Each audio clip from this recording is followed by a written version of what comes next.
Imagine running an 8-figure business while working just 11 hours a week. Sounds impossible, right? Well, I'm here to tell you it's not only possible, it's exactly what I do. And I'm about to shatter everything you think you know about success, hustle culture, and work-life balance. In the next few minutes, I'll reveal how I've built an empire working less than 2 hours a day and how you can do it too.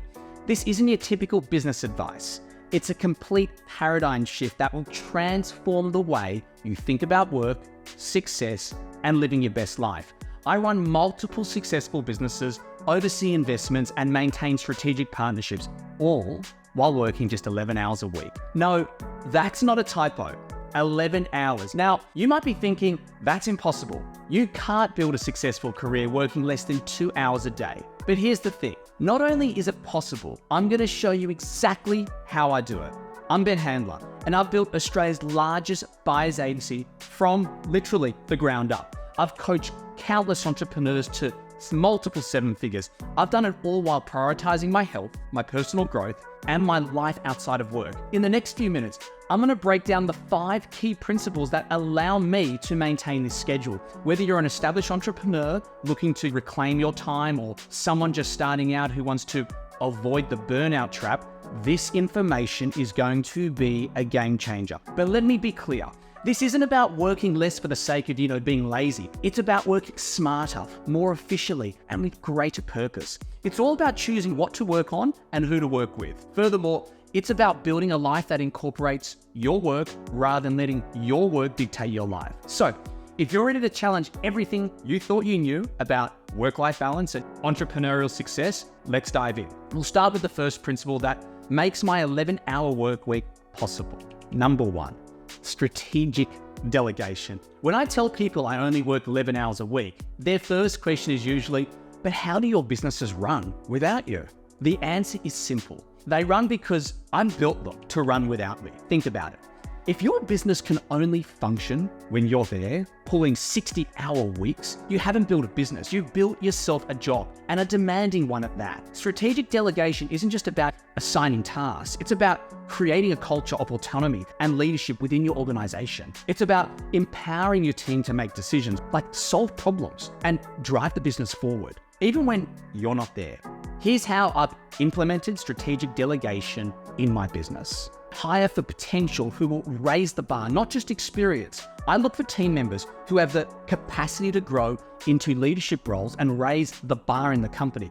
They might not have the skills on day one, but they have the drive and the potential to develop them. Plus, elevate the current standard to take us to a new level. I also invest in training. I spend time upfront ensuring my team understands not just what to do, but why we do it, and a clear path on how to do it. This allows for continuity and for them to make informed decisions aligned with our goals and values. I create clear systems and processes. By documenting our best practices and creating step-by-step guides for key tasks, I ensure consistency and quality even when I'm not directly involved. I encourage problem solving. Instead of coming to me with every issue, I encourage my team to look for problems and bring solutions. This fosters a culture of initiative and innovation, trust and verification. I give my team the autonomy to make decisions, but I also have systems in place to monitor key metrics and outcomes. This allows me to stay informed without micromanaging. Now, I know what some of you might be thinking. Ben, that sounds great in theory, but I can't just step away from my business. Everything will literally fall apart. I get it. Letting go isn't easy, but here's the truth. If your business can't function without you for a day, a week, or even a month, you've created a vulnerable system and you're effectively an employee. What happens if you get sick? What happens if you want to take a vacation? What if you want to start a new venture? Strategic delegation isn't just about freeing up your time. It's about creating a robust, scalable business that can thrive with or without your constant presence. And here's the best part. When you master strategic delegation, you free yourself up to focus on what truly matters. Instead of getting bogged down in day-to-day operations, you can concentrate on high-level strategy, building relationships, and identifying new opportunities. That's how I've been able to oversee multiple ventures while working just 11 hours a week. My businesses don't stop when I'm not there. They keep growing, innovating, and succeeding because I've built teams and systems that can operate independently. Now, before we move on to the next principle, I want you to think about this. What tasks are you currently doing that could be delegated? What systems could you put in place to empower your team to make decisions without you? The idea isn't to make yourself irrelevant, it's to make yourself available for the things that truly matter. In today's fast-paced business world, opportunities are literally everywhere. New projects, potential partnerships, exciting ventures, they're constantly knocking at your door. And as entrepreneurs, we're often wired to say yes to everything. After all, who knows which opportunity might be the next big thing, right? Wrong. One of the most valuable lessons I've learned on my journey is the power of saying no. Selective involvement isn't about limiting your potential. It's about maximizing your impact. Here's how I approach selective involvement. Number one, align with values. I only get involved in projects that align with my core values and long-term vision. If it doesn't fit, it's an automatic no. Two, assess time commitment. I carefully evaluate how much ongoing time and energy a project will require of me. If it's going to demand more than I can give while maintaining my lifestyle, I pass. Number three, leverage strengths. I focus on areas where my unique skill and experiences can add the most value. If someone else can do it just as well, I delegate or decline. Number four, consider passion. Life's too short to work on things that don't excite you. I choose projects that ignite my passion and keep me motivated. Five, elevate long-term potential. I look for opportunities that have the potential for long-term growth or passive income, rather than short-term gains that require constant attention. Now, I can almost hear some of you thinking, but Ben, what if I miss out on a great opportunity by saying no? It's a valid concern, but here's the truth. By saying no to the wrong things, you're actually saying yes to the right ones. Selective involvement isn't about limiting your success, it's about defining success on your own terms. It's about understanding that your time and energy are your most valuable resources and investing them wisely. I'm prepared to immerse myself fully in ventures that spark my passion. However, I'm equally ready to step back if the commitment demands too much of my time, potentially detracting from my lifestyle and my wellness goals. This approach allows me to maintain my focus on existing ventures while staying true to my commitment to work-life balance. Every yes is a no to something else. By being selective about where I invest my time and resources, I ensure that I'm present where it matters most without diluting my efforts across too many fronts. Now, if you're finding value in these insights and want to learn more about how to build a successful business while working less, I've got something important for you to do right now. Hit that subscribe button and click that notification bell. I release content like this regularly, sharing strategies and insights that can help you scale your business while reclaiming your time and life. Let's move on to my third principle. Passive income diversification. When most people think about making money, they think about trading their time for dollars. But there are only 24 hours in a day. If you're relying solely on active income, you're always going to be limited by the number of hours you can work, and you are not utilizing leverage. That's where passive income comes in. It's the holy grail of financial freedom. Money that flows into your bank account, whether you're working, sleeping, or sipping a cocktail on a beach somewhere. But let's be clear, passive income doesn't mean no work. It means front-loading the work so you can reap the benefits long-term. It's about creating assets that continue to generate value without your constant input. Here's how I've approached passive income diversification. Number one, coaching and consulting. I've developed programs and courses that I can sell repeatedly without having to recreate the content each time. This allows me to share my knowledge and expertise with a wider audience while generating income passively. It allows me to adapt what is called a one-to-many model. Number two, strategic equity positions. You see, by taking equity stakes in businesses that align with my values and have strong growth potential, I can benefit from their success without being involved in day-to-day operations.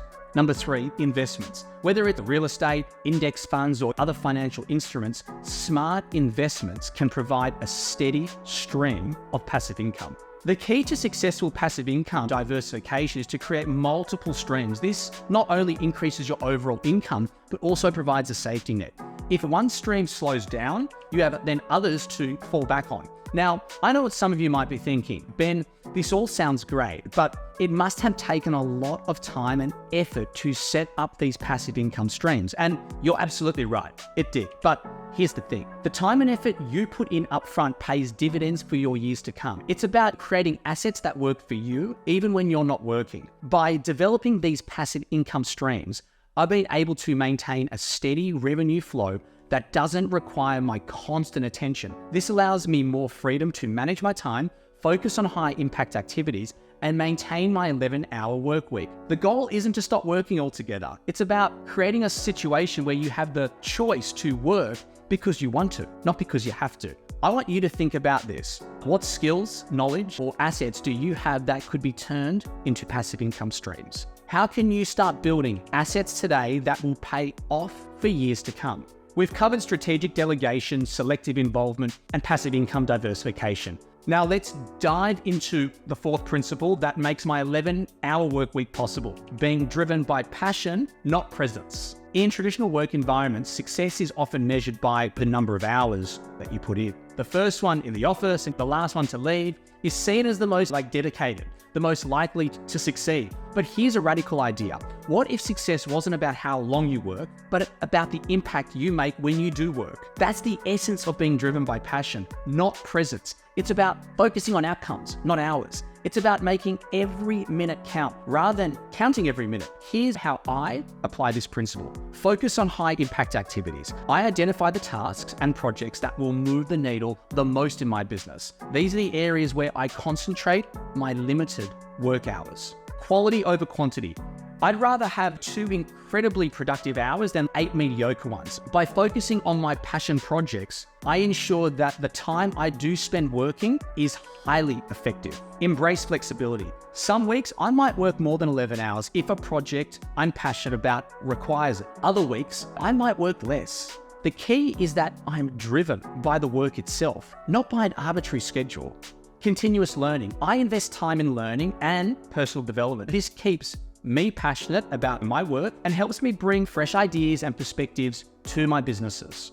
Regular reflection. I regularly assess my projects and commitments. If something no longer ignites my passion, I'm prepared to step back or delegate it, freeing up my time for new opportunities that actually excite me. Now, you might be thinking, surely there are aspects of running a business that aren't always exciting or passion-inducing. And you're absolutely right. Not every task in business is going to set your soul on fire. But here's the thing.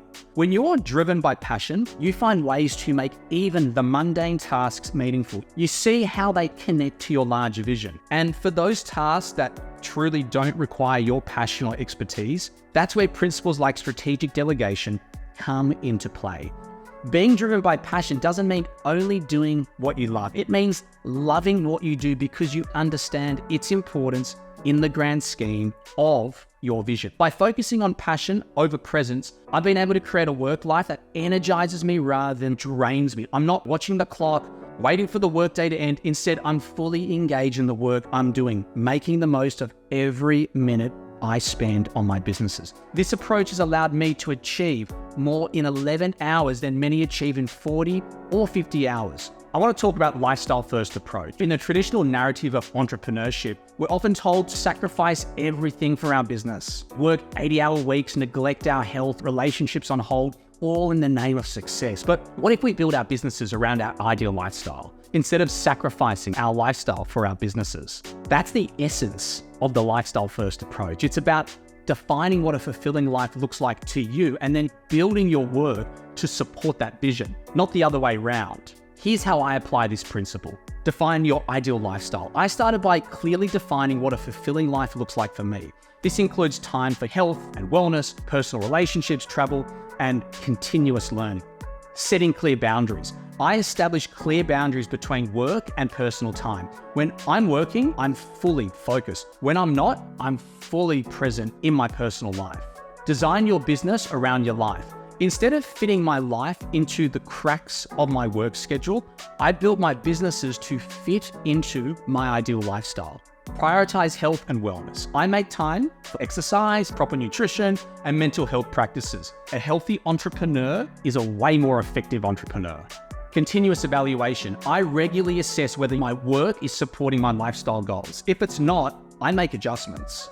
Understandably, building something great does require dedication and hard work, but it doesn't have to come at the cost of your health, your relationships, or the overall quality of your life. The lifestyle-first approach isn't about avoiding hard work. It's about working smart, being intentional with your time, and ensuring that your business serves your lifestyle goals, not just your financial goals. By adopting this approach, I've been able to create a structure where my businesses thrive independently, granting me the luxury of an 11-hour work week. This journey has taught me that success doesn't always require sacrificing your health or personal time. By making strategic choices and setting clear boundaries, I've cultivated a fulfilling career that allows for personal development, wellness, and the pursuit of passion outside of work. As we wrap up, I want to emphasize that the 11-hour work week isn't about working less for the sake of it. It's about maximizing your impact,